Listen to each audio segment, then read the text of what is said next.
o ikaw ay gagawa ng masama, ang sabi dito ng Panginoon, lahat ng gagawin na yan laban sa'yo, babalik sa kalaban mo, babalik sa mga taong yan, siksik, liglig, nag-uumakaw. Naunawaan mo ba natin yun? You are protected, you are children of Abraham, and you are privileged, and you have this covering and blessing. Lahat ng mananakit sa'yo, lahat ng magsasamantala sa'yo, lahat ng taong sa'yo ay tutulig sa o mang-aapi kapatid, dadamputin yun sa angkungan. Yun po yung idiom lang po natin. Expressions. Ibig sabihin, naku, kawawa ang kababagsak. Pag hindi mo pinagpreyo, kawawa ang uuwian nun. Sapagkat inapi niya, sinamang pinagsamantalahan niya, kinawawa niya, minaliit niya ang anak ng Diyos. Sabihin mo sa katabi mo, anak ka ng Diyos. You are a child of God. Ikaw ay pinagpala. Sabihin mo, ikaw ay pinagpala. Ikaw ay pinagpala, baby.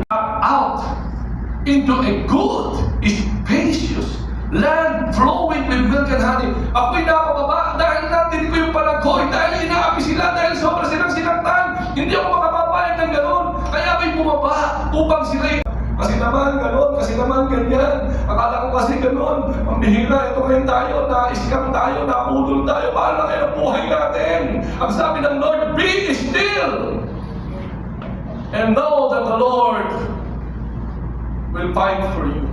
See that the Lord will fight for you, kapatid. Medyo pagdating doon, nandiyan na yung mga maniningil, nandiyan na yung mamumutol, nandiyan na yung mga... I will give you every place where you set your foot. Kung mananampalataya ka, Diyos, lahat na aapakan mo, ibibigay sa iyo. And sabi niya, no one will be able to stand against you. Wala sa iyong makakatalo. Okay? All the days of your life, may nakakuha na siya ng Diyos nila. Kung ako, as I was with Moses, that is now the bottom line. It will happen because just like Moses, God is with him. And as we did this, ito'y para din sa atin, I will be with you. I will never leave you nor forsake you. Kaya be strong and courageous because you will lead these people to inherit the land I swore and their ancestors to give them.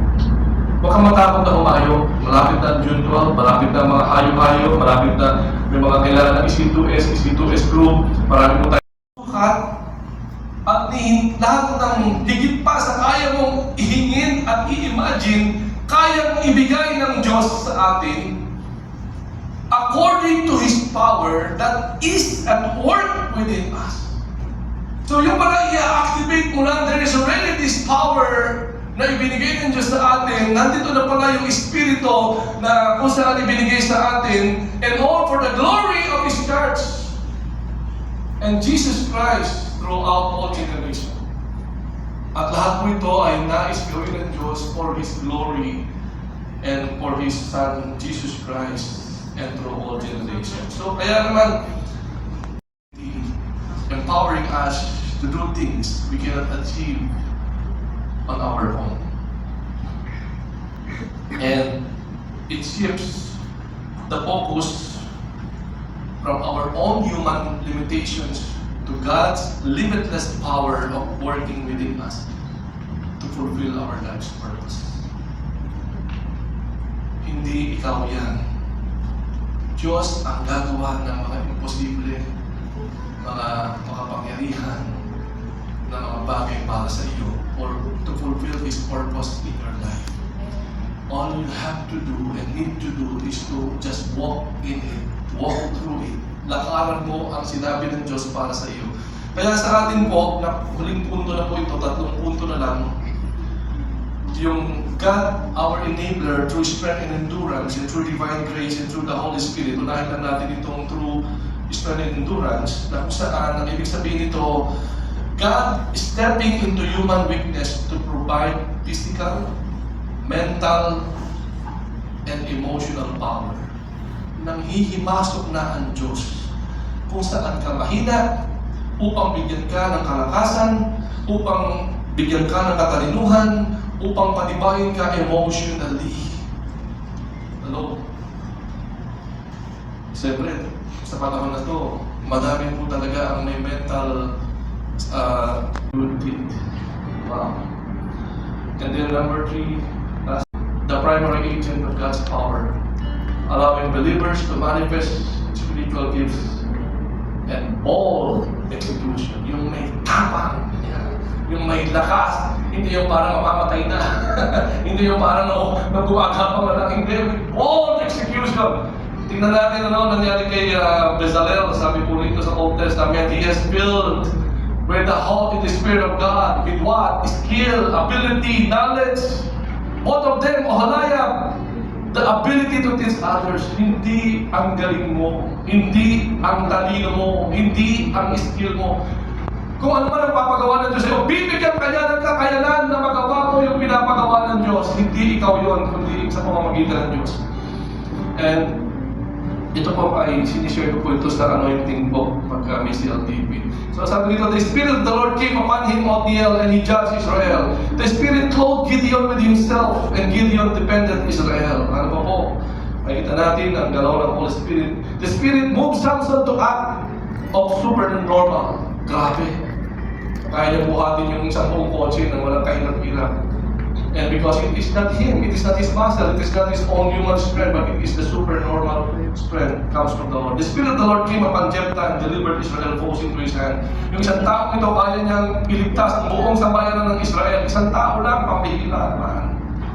And after these judges, the prophet Samuel guided them, the entire nation of the lifetime, for a lifetime. And many holy men of God spoke, moved by the Holy Ghost. Si Prophet Micah, ang sabi niya, I testify, I am full with the power of the Holy Ghost. So mga kapatid, huwag na po natin pagdudahan pa. You can do all things.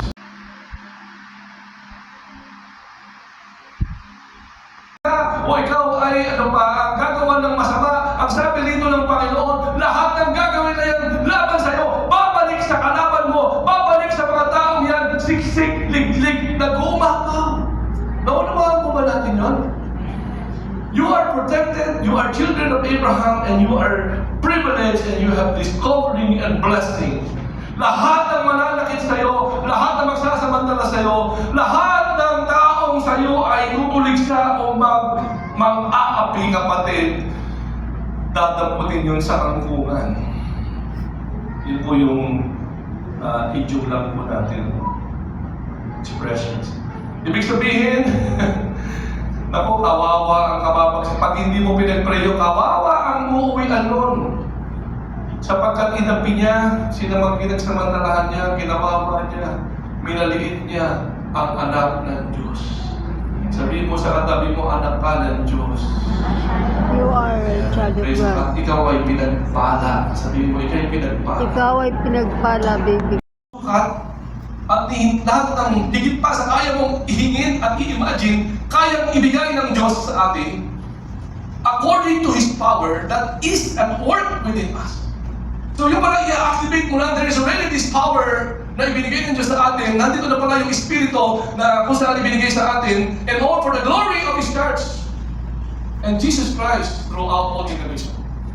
At lahat mo ito ay nais gawin ng Diyos for His glory and for His Son, Jesus Christ, and through all generations. So kaya naman,